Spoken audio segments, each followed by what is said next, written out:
This slideshow will focus on the history of West and Central Africa. A lot of the history of West and Central Africa happened because it was such a difficult environment to live and survive and thrive in. And so people had to turn to different things to make their lives work and be super productive. And so what they turned to was trade. What a community would do is they would grow their crops or find gold or whatever they possibly could, mine things out of the earth, right? And when they had more than they needed, they would trade it in these small markets back and forth. And so eventually kingdoms started to get built up, and these kingdoms would get together a military and say, we'll protect you guys if you all want to get together and give us some of your extra resources, and we'll also allow you to trade in a further and bigger network. Okay, and so some of these kingdoms got bigger and bigger to support trade, and they started to make connections with the Arab traders in North Africa. Okay, and at this point, the trade in that area was called the salt trade, because what was happening is the West Africans were actually trading their gold for Arab salt, which makes you think, oh my gosh, these people are crazy. They're trading gold for salt. I can get salt on my table, and gold is worth a lot. Well, that's true today, but back during these times, actually salt was more rare and more expensive than gold was. So it was actually more valuable for them. Along with the salt that the Arabs were bringing for this trade, they also brought some of their culture as well. And so they brought this scholarship, this wisdom, this thirst for knowledge to be continuing to improve on science and all of these different things. They also brought their law and talked about it so that the Africans could borrow from it and help keep their people in line. And they also brought, in terms of faith, they brought Islam with them into West and Central Africa. These small kingdoms turned into giant empires. And the first one really was Ghana. And you can see Ghana over on this map is mostly in purple. So that's the Ghana area. Okay, it's actually in Mauritania, parts of Mauritania and Mali. It actually isn't even part of current Ghana, which is kind of weird, but that's where it was, and it was called Ghana.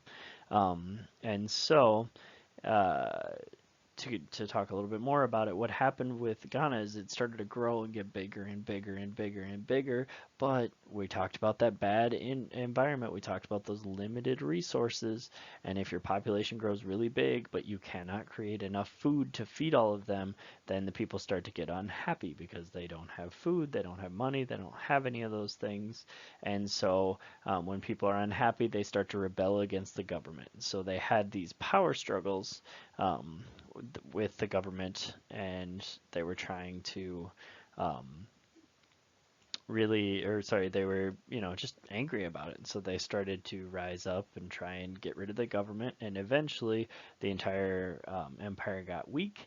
And in 1240, Mali came in, the Kingdom of Mali, and attacked their last strongholds and took them over. And so we can see on this map again that Mali was a much bigger area.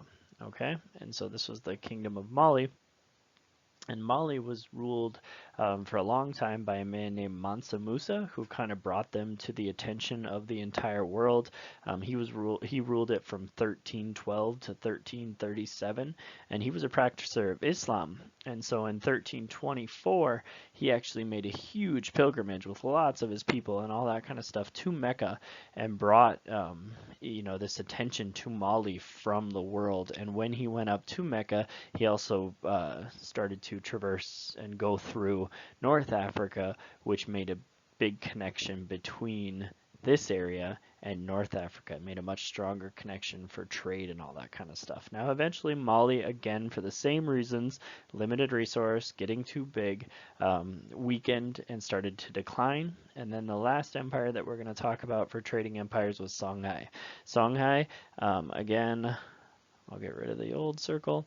Again, Songhai is even larger yet. It has this entire area in it, okay, and it was the largest empire in African history of all of them. Okay, and it had towns like Djenné, and it also had the town of Timbuktu. And the town of Timbuktu was a really big deal because this, at this point in Western and Central Africa, this was the center of the salt trade as well as the center of Islamic learning in this entire region that we are talking about. Now, in the early 1600s, these empires kind of fell apart and started to split up into smaller states. As these smaller states were starting to get going, in come the Europeans. And the Europeans came in, and what they were really doing was trying to trade some of their goods, their manufactured goods, and get raw goods, and take these raw materials straight out of the earth, the Africans would, and trade them for the things that they had made, and so they could make more stuff. But as they were coming in, they were trying to get gold at first, just like the Europeans are always trying to do, right? They're always trying to come in and get some gold, okay? But very quickly, they found out that slave trading was much more profitable. They can make much more money off of slaves. And so, was slave trading new? Was this a brand new thing the Europeans did? No, there was all kinds of slave trading, especially across Africa throughout history. But this Atlantic slave trade, this trade that was happening now, had much higher demand and way more people were affected, and it had a much bigger effect on African culture. Okay, and this slave trade was called the Atlantic slave trade. Okay, the Atlantic slave trade was where people would take the slaves from Africa, and they would load them onto ships and move them over into the Americas across the Atlantic Ocean. That's why it's called the Atlantic slave trade.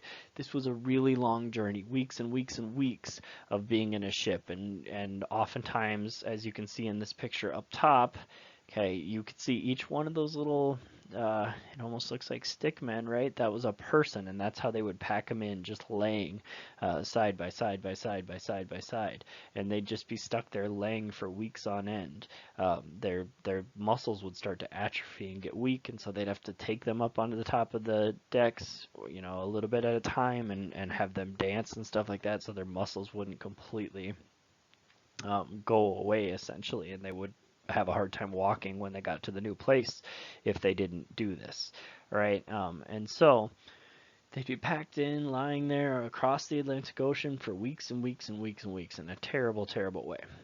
This was the largest forced migration in the history of the world. It could have been somewhere around 13 million people that were sent on ships from Africa across the Atlantic Ocean to be slaves in America's North and South America.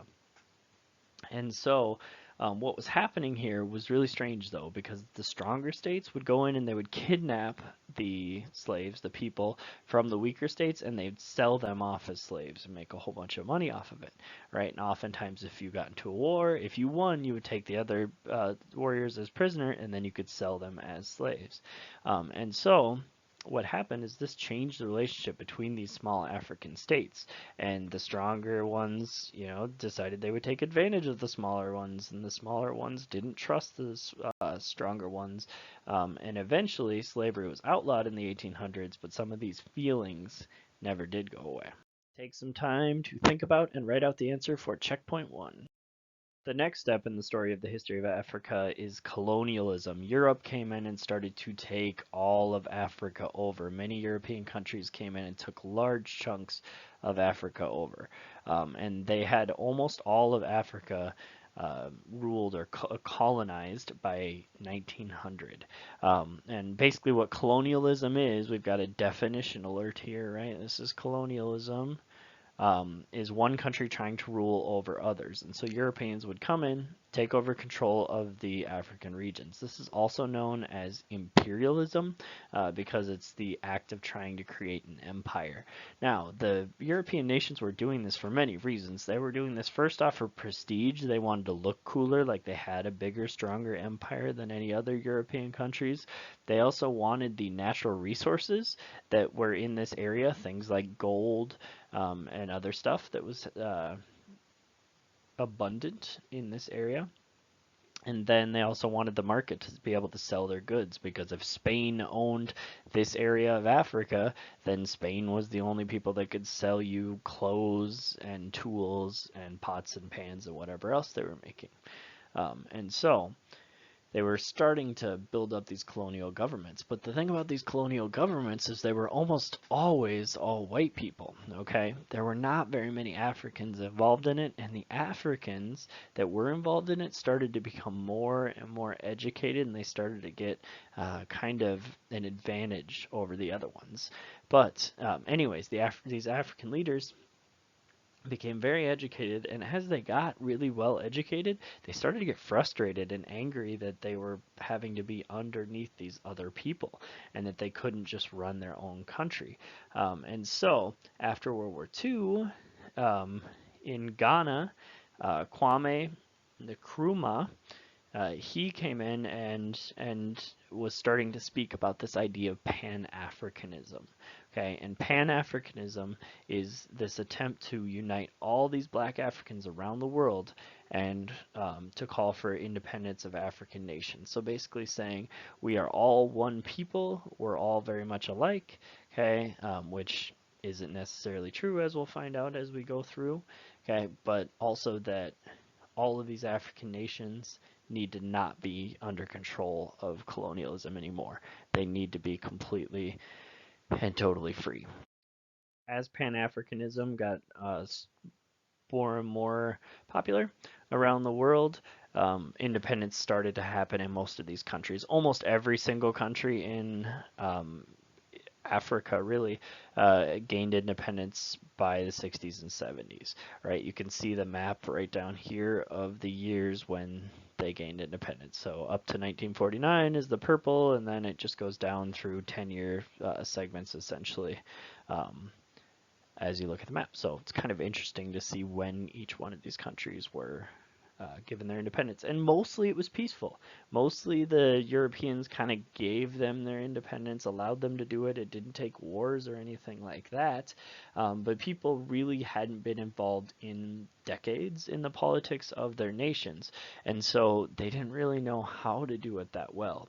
And there were some other problems with the independence. The Europeans were still completely in control of the economy. So they still controlled all of the stuff that made any money. They still had their companies down there, and they're still running everything, right? And so also the groups within the countries fought, because back in the day when Belgium was making borders for all of these countries, or whatever European country was making borders, they didn't know about all these different ethnic groups, and they didn't realize that maybe this ethnic group didn't like that ethnic group, and they might put them in the same border.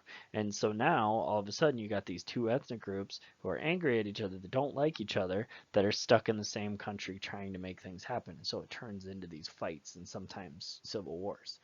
And then last but not least, as this started to build and they started to realize, uh-oh, we don't really have a strong leader that wants us to have a democracy. All of our strong leaders want that power.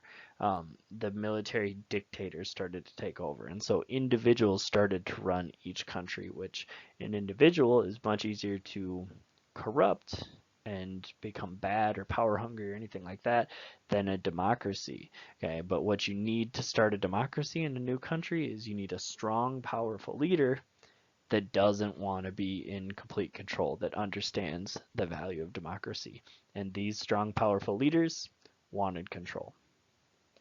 So examples of some of the fighting that was happening throughout Africa that I talked about before, that ethnic fighting happened in Congo and Nigeria.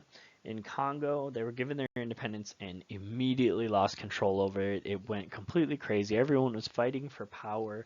You know, ethnic groups were fighting each other, and eventually this man right here, Joseph Mobutu, he took over, and he kind of became the dictator, I guess you would say. He was a military man, took the country over. He said, I want to restore the cultural identity of Congo, and so I'm going to change its name to Zaire.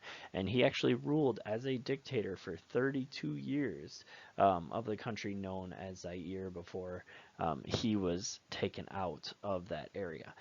So really, it wasn't a great thing. He just kind of took over and, ruled with an iron fist during this time.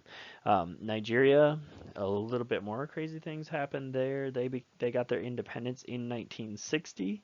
Okay, and there were three eastern states of Nigeria where the Igbo people lived. And so these people tried to leave the country because they were a different ethnicity, and they wanted to call it the Republic of Biafra. All right, and they wanted to call this thing the Republic of Biafra, and they were sick of being part of Nigeria because other people were fighting them because they were a different ethnicity and they didn't get along and they were tired of the ethnic fighting, and so they wanted to get out of there. And maybe Nigeria would have done this and would have said, okay, you can have this land and you can have your own country, except Biafra happened to be a very strong, rich oil area. Okay, and so Biafra had tons and tons of oil in it, so they could make a lot of money by keeping it. And so Nigeria decided that they would fight to keep the Igbo people and Biafra within their country. And so 500,000 people were killed in a civil war that attempted and did succeed in reunifying the country of Nigeria. Take some time to think about and write out the answer to this checkpoint. And we'll end the history portion talking about the Cold War, because the Cold War affected everybody because Russia and the United States, or Soviet Union and the United States, became these superpowers that tried to get their hands into every part of the world, and this did not exclude Africa. And so what was happening is these dictators who were taking over and running these countries in Africa, if the dictators supported communist ideas, then Russia said, oh, okay, we're going to help you out. We're going to give you money. We're going to give you food. We're going to give you weapons. We're going to help you in any way that we can. And if they liked capitalist ideas and they liked the ideas of democracy and stuff like that, potentially, then the U.S. started to give them money and give them weapons and give them all these same things to be able to fight against the countries that were on Russia's side. And so both were trying to expand those spheres of influence that we talked about.